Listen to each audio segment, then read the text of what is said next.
Léonie Marcoux, diplômée de 2025, qui a œuvré beaucoup pour l'ensemble de la communauté et de ses collègues en tant que déléguée des étudiants et étudiantes. Léonie.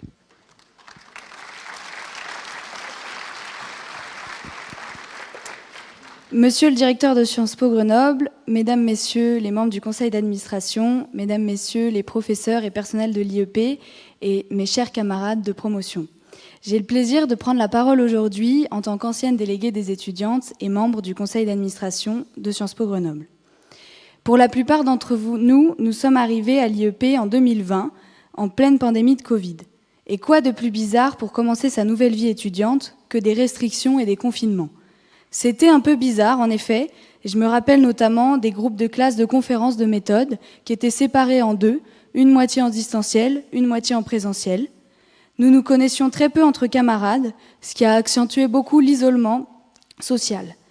Cette même année, nous avons subi une polémique interne qui est devenue nationale, avec de nombreuses conséquences pour notre établissement et les relations à l'intérieur, et également les financements de notre partenaire. Comment parler de mes 5 années ici sans évoquer les mobilisations sociales ? Réforme des retraites, lutte contre les violences sexistes et sexuelles, coupe budgétaire dans l'enseignement supérieur, précarisation des étudiantes et étudiants, situation géopolitique à Gaza et en Palestine. Oui, notre établissement est souvent mobilisé et engagé, sous différentes formes et sur de nombreux enjeux. Quoi de plus normal pour un institut d'études politiques ?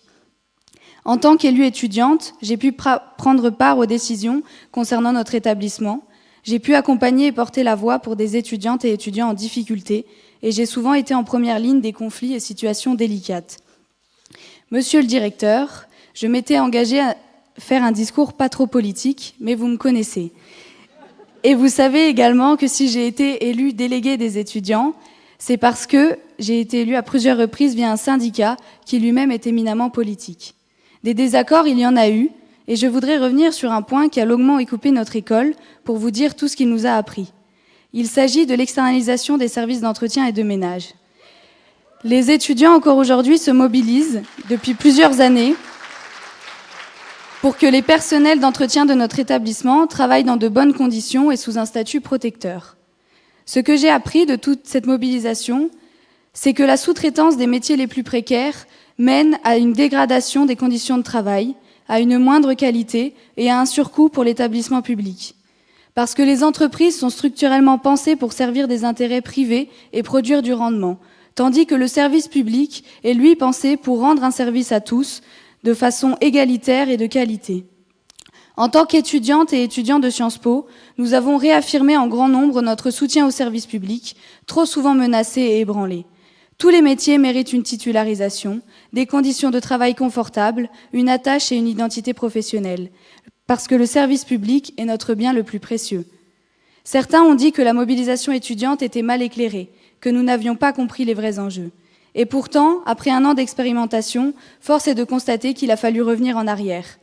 Certains nous l'ont dit discrètement, les étudiants ont sauvé l'honneur de notre école, en réaffirmant chaque semaine leur attachement au service public et leur respect pour les métiers les plus précaires.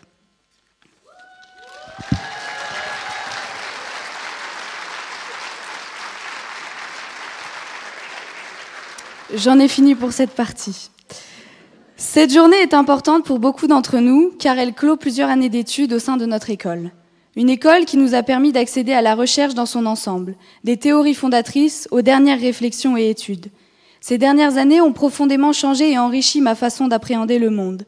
Dans ce monde, comme vous l'avez dit, où les informations fusent, où la vérité devient de plus en plus difficile à déceler, cette formation à la rigueur et au débat sont des outils essentiels pour appréhender le monde d'aujourd'hui. Je tiens à remercier tous les professeurs qui ont contribué à notre formation, toutes les personnes qui travaillent pour que nous puissions étudier chaque jour, l'administration, la direction, les agents d'entretien, du numérique, du centre de documentation et tous les autres. Au premier abord, j'aurais eu envie de vous dire que nous avons eu de la chance d'étudier ici. Mais je ne pense pas que le mot « chance » soit le plus adapté, car en réalité, il s'agit plutôt d'un privilège, plus ou moins hérité. Privilège d'une part, car peu de personnes dans le monde accèdent à l'enseignement supérieur, et plus particulièrement nous, les femmes. Nous avons le privilège d'être dans un continent et un pays dans lesquels l'accès aux études est parmi le plus répandu au monde.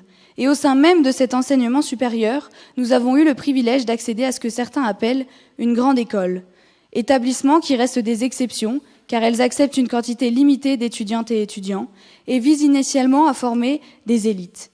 Et nul ne pourra remettre en doute la fonction de reproduction sociale que ces établissements remplissent encore aujourd'hui. Je connais pourtant les efforts qui sont faits pour tenter d'équilibrer socialement notre promotion, pour tenter de le rendre toujours plus accessible. Mais les chiffres sont là, année après année, tantôt un peu meilleurs, tantôt un peu moins, mais parce que ces inégalités sont construites bien avant l'entrée dans l'enseignement supérieur. Et penser que nous pourrons les résorber ici est illusoire.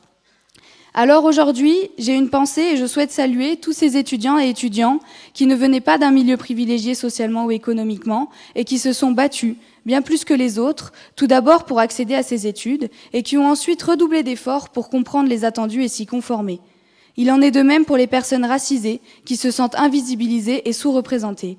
Je pense également à ces étudiantes et étudiants en situation de handicap, souvent incomprises, auprès desquels l'établissement, l'institution et la société dans son ensemble ne savent pas toujours apporter des réponses et s'adapter. Pour eux, le parcours est d'autant plus difficile et plus long. Ce rôle d'élu étudiante et de déléguée m'a démontré, dans plein de situations individuelles, à quel point la violence symbolique pouvait être puissante. Car il est bon de nous compter à l'entrée pour voir à quel point nous sommes mixtes, mais la réalité est que bon nombre de nos camarades qui ont quitté l'aventure en cours de route faisaient en réalité partie des étudiants les moins privilégiés. Alors aujourd'hui, nous sortons diplômés, avec un diplôme qui protège, qui nous garantit dans de très grandes proportions l'accès à un emploi de qualité, rapidement, à une carrière souvent prestigieuse, souvent bien rémunérée. Mais malgré l'obtention de ce diplôme, n'oubliez jamais que nous ne sommes pas toutes et toutes à égalité dans ce chemin et que les déterminismes des trajectoires individuelles refont surface à la moindre occasion. Cette conscience et ces faits nous obligent, ils nous obligent à toujours questionner la notion de mérite qui légitime les inégalités et à toujours regarder là d'où on vient pour penser nos privilèges. Je vous remercie.